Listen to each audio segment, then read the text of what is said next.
Этот мост перечелкован. Если я его испорчу, другого уже не куплю. Но другого способа исправить это не было. После свапа Safari 61 появилась проблема. Мост слишком сильно висел снизу и начал цепляться на камнях. Особенно в горах это стало очень заметно. И в какой-то момент стало понятно, нужно что-то менять. Самая низкая точка у внедорожника — это не рама, даже не защита. Это редуктор моста. Именно он чаще всего останавливает машину на препятствии. Многие думают, что большие колеса полностью решают проблему.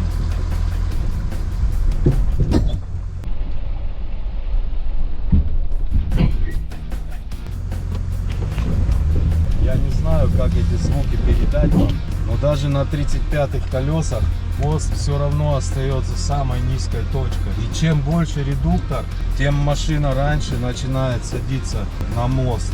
Поэтому в какой-то момент я решил изменить форму моста. Не еще больше колеса, а именно подрезать самые низкие места на мосту. Чем больше я ездил на этой машине, тем сильнее понимал. Проблема никуда не исчезнет. На сложных маршрутах мост постоянно напоминал о себе. Иногда не хватало буквально пары сантиметров, чтобы спокойно пройти препятствие. И самое неприятное было в том, что цеплялась именно самая нижняя точка моста. Конечно, многие в такой ситуации сразу скажут: ставь порталы. И честно, я тоже об этом думал. Более того, на портальных мостах я проехал не 1000 километров. И со временем понял одну вещь. Порталы — это очень круто для тяжелого бездорожья и ближнего боя. Но когда начинаешь много ездить, появляются другие нюансы. Скорость обслуживания, постоянная нагрузка на узлы, быстрый износ, да и сама машина становится слишком высокой для некоторых маршрутов. Слишком низкая скорость, поэтому мне хотелось сохранить обычный мост, но при этом попытаться выиграть хотя бы несколько сантиметров дорожного просвета. И в какой-то момент стало понятно, для этого придется резать сам мост. Вот смотрите, на Nissan Patrol U61 большой редуктор, поэтому вот здесь кран 2-3 сантиметра лишние. Если мы их срежем, мы оставим тот же центр тяжести автомобиля, но повысим клиренс, лишнее уберем.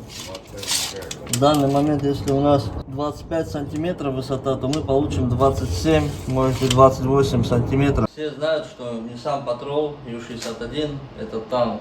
Но у этого танка есть проблемы. Это большой плуг, которым везде цепляется автомобиль. Сегодня я покажу, как с помощью инструментов, как болгарка, плазменная резка, увеличить клиренс, но не меняя размер колес.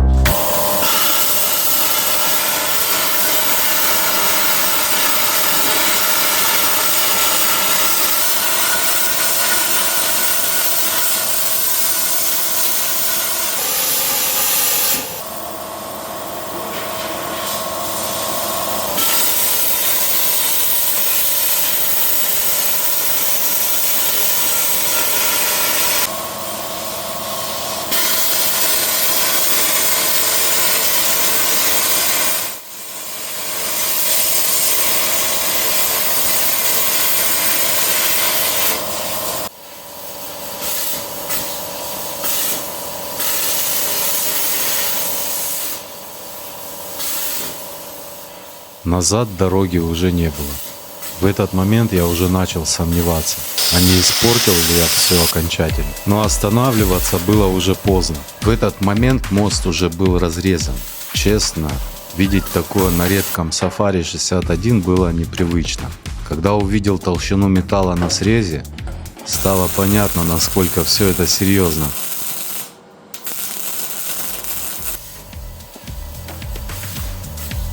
Анду, сливной вот здесь поставить, возле рычага или с этой стороны?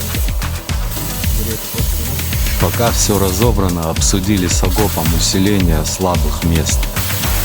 Самое сложное было не просто вырезать металл, нужно было сохранить нормальную конструкцию моста. какой-то момент этот гараж начал напоминать маленький металлургический цех.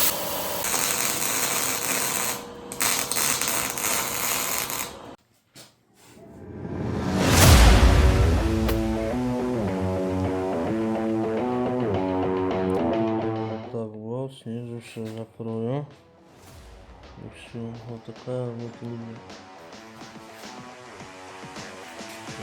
Вот такой.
Почти 28.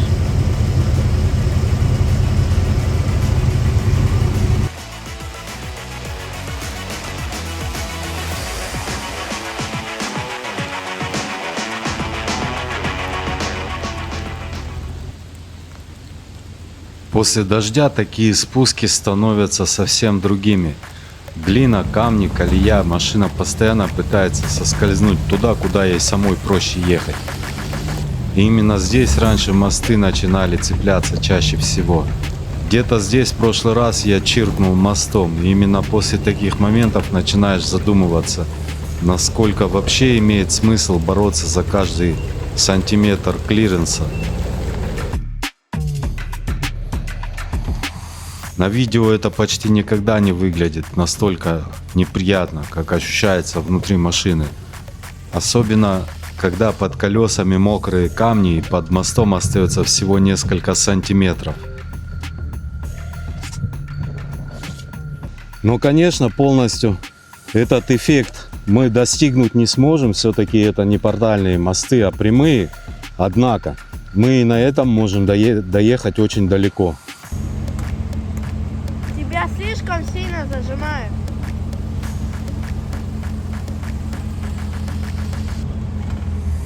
Очень сильно. Ты не помещаешься. Вот.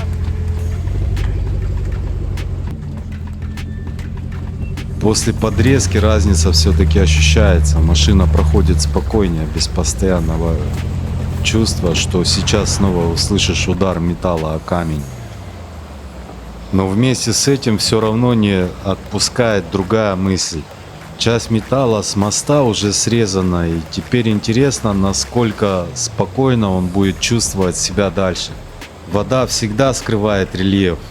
Ты никогда точно не понимаешь, что находится под колесами: камень, яма или острый край, который сейчас встретится с мостом.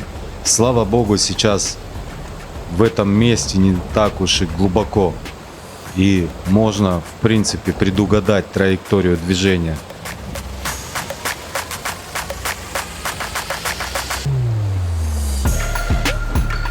Именно в таких местах особенно хорошо ощущается, ради чего вообще делают подобные доработки. Когда машина перестает постоянно цепляться снизу, ехать становится намного спокойнее. Но мысль о прочности все равно никуда не исчезает, потому что теперь каждый контакт моста с камнем воспринимается уже немного по-другому. В этом и есть весь смысл таких доработок. Ты выигрываешь немного клиренса, но вместе с этим начинаешь намного лучше понимать, насколько серьезную работу на себя принимает мост. Верхний вес. в настоящем оффроуде. Вот, сейчас попаду.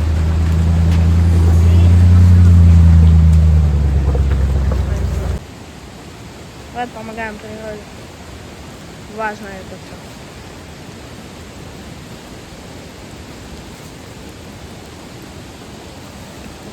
Самый дом.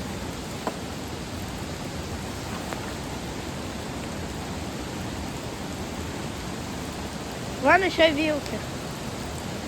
Вот, Вилки оставь. хорошо.